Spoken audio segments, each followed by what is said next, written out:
Shavua Tov Rabotai, the Mishnah Yomi is continuing in the first parak of Eiruvin. Recall that our topic is how to make your mavui kosher. Now, your mavui was the alleyway, and the bayitz, or the dzira, your house, your apartment, opens to a chatzer, which opens to a mavui, a dead-end street, and that opens into the Reshut Rabim, the bigger street. So to make a shituf mavui, which is joining the reshuyot, joining ownership over all the houses in the mavui, so everyone can carry in their mavui. So you need to do something to the entrance between the mavui and the streets. We were on the topic of the lehi, the side posts. We said there's a top post, a korah, a beam going across, and side posts. So Mishnah Zayin, we're in Parak Aleph Mishnah Zayin, Bekol Osin Lechayin. You can make these side posts at the entrance of your mavui out of anything. Afilu b'devar sheyesh bo ruach chaim, even something that's alive. So if people tied their camels or their donkeys to the side of the, right there at the entrance between the alleyway and the public street, that would be adequate, provided they're 10 tefachim tall and they're tied there. Rabbi Yossi Oser. Rabbi Yossi says it's forbidden. The Gemara explains that he's concerned that your camel might, God forbid, pass away during Shabbos and slump down and he's no longer 10 tefachim tall. The other sages don't worry about a camel dying suddenly. There's actually a similar machlokes. We'll see the first Mishnah in Yuma. If the Kohen Gadol, who needs to have a wife to be the Kohen Gadol on Yom Kippur, needs a backup wife in case the first one doesn't make it through Yom Kippur. And since the Mishnah is on the topic of strange uses for living animals, you can use it as a lehi, it adds on, metame mishum golel. A living animal would be metame as a golel. Now, a golel is a grave cover, like a stone or a monument put over the grave. We actually have a similar lashon when Yaakov shows up. In Parshat Vayetze, Yaakov shows up and he rolls a big stone off the well. Golelu et evan malpia bear. So apparently this lashon golel is something they used to roll onto the grave, like a heavy stone or a monument. But even a camel, I guess the guy's loyal camel could be his grave marker. And if it's used as that, then it becomes an avatuma. And we're going to talk about this more in Seder Taharos much later in a few years. But it gets this status as a grave marker, and this living camel would be an avatuma. Rabbi Meir Mitahir. Rabbi Meir says, no, you can't make a grave marker out of a living animal. And the Mishnah brings another halacha about living animals. Kotfin olav gite nashim. You can write a get.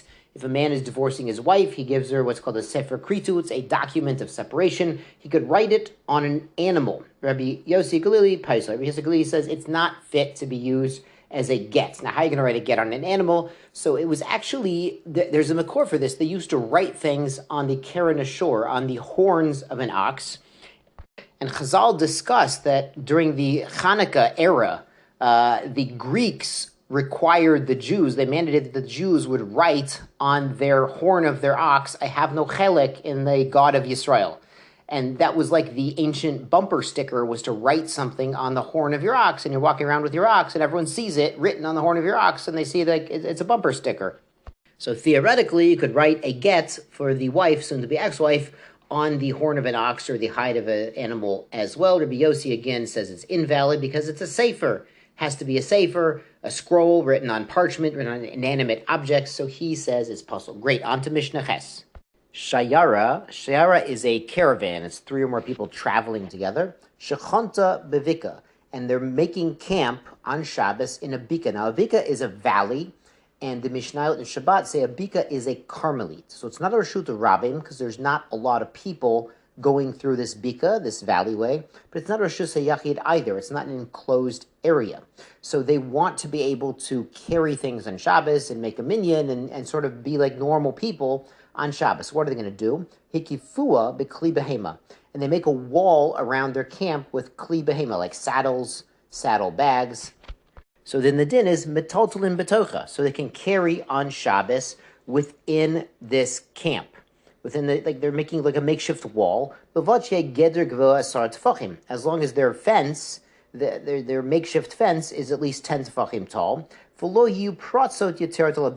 the openings will not be more than the constructed, closed-off areas. So there can be some gaps. We'll see some small gaps, as long as they're not more than the walls that they've made.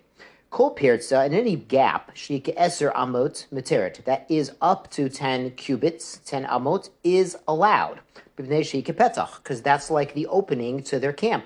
Yeter mikon, but more than 10 amot across, aser. That will mess up their ability to carry within this enclosure, even if the walls are greater than this opening. If this opening is greater than 10 amot, it's like a break in the wall and they can't carry in it. Now, there is a way around this. So we learned in the first Mishnah to construct a tzurat hapetach, the sort of like an arch over it.